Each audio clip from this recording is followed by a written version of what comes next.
झोला उठाकर मैं जा रही थी डायमंड इकट्ठा करने। डायमंड बोले तो ये जो आपको पेड़ पर दिख रहा है किसी डायमंड से थोड़ी कम होता है, ये चीज़ है ना, सबसे ज़्यादा ऑर्गेनिक और फ्रेश फ्रूट। तो आ जाओ मेरे साथ। अब इस बारिश ने ना मिट्टी से चुन चुन के बदला लिया है, सारे रास्ते ख़राब कर दिए है। तो यहाँ पे अब मैं निकाल रही थी नाशपाती, बोले तो ग्रीन डायमंड। और मुझे पता है आप सबका मन भी कर रहा होगा देखकर खाने का। हाँ हाँ पता है, आपके गांव में भी बहुत है, बट अभी यहाँ पे देखो। अब जहाँ तक मेरा हाथ पहुँच रहा था ना, वहाँ से तो मैंने इजीली सारी निकाल दी, बट जहाँ पे नहीं पहुँच रहा था फिर वही हाथ ना आए थू कौड़ी वाला या अंगूर खट्टे हैं वाला सीन लग रहा था। एक्चुअली मैं इनको बचा के रख रही थी क्योंकि मुझे इन्हें अपनी मम्मी के लिए भेजना है, वहाँ पे नहीं होती है नाशपाती।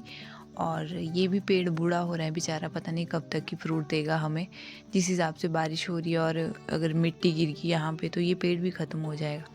तो यहाँ पे काफ़ी सारी हो गई थी मेरे पास, मतलब 2-3 दिन के लिए हो जानी है।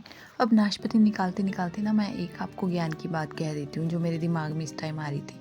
वो ये थी कि जब इंसान के पास कोई चीज़ होती है ना तो उसकी वो कोई कदर नहीं करता, और जब नहीं होती तो उसके लिए वो तरसता है। यही चीज़ इन फ्रूट्स के लिए है कि अभी हमारे ना बिल्कुल घर के साथ है ये पेड़ और फिर भी हम इनको खा नहीं पा रहे, और जब बाद में देखेंगे तो दुकान से खरीद कर भी खाएंगे।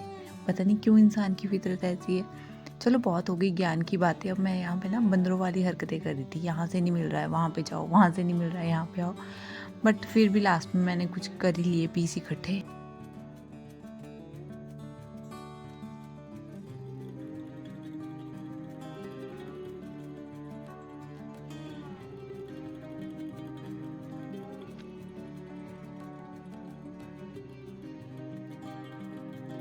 नाशपाती निकालने के बाद ध्यान गया इन गुमरों पे, साड़ों ने लोग पी के रख दिया है। बस अभी हटाए थे, अब फिर से पैदा हो गए इतने। तो मतलब फसल से ज़्यादा तो पूरे गुम्मर ही गुम्मर दिख रहे थे मुझे पूरे खेत में, पर जितने थे मैंने निकाल दिए जो जो दिखे। और यहाँ पे देखो मैंने एक अनार छुपा के रखा है, छोटे छोटे संतरे भी लगे यहाँ पे, बड़े हो जाएंगे ये कुछ दिन बाद। एक राज की बात बताऊँ, ये पूरा खेत ना पेड़ों से भरी है, इसमें सेब के पेड़ भी है जिसमें 2-3 ही सेब लगे थे इस बार।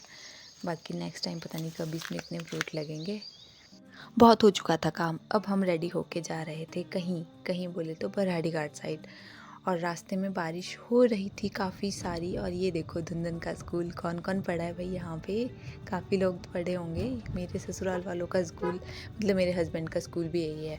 और ये क्या, मीनाक्षी बस मिल गई, वाओ। आजा बहन, निकल जा तू भी।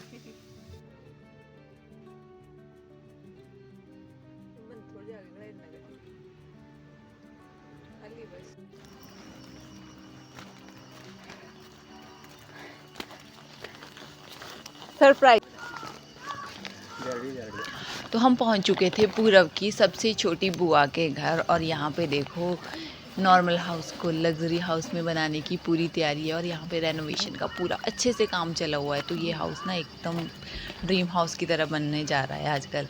अंदर से कभी फिर दिखाऊंगी जब परमिशन मिलेगी दिखाने की। तो अभी यहाँ पे बहुत काम चला हुआ था, और यहाँ पे दीदी को सरप्राइज़ ही हो गया था। और फिर इनका दिल्ली का नाम ये उसमें लगे हुए थे, ये रही इनकी लड़की। और फिर रात भी हो गई थी, और रात के टाइम इतनी ज़्यादा बारिश हो रही थी कि डर ही लग रहा था एकदम से। पर चलो फिर भी हम आ गए थे घर को। Okay bye, take care.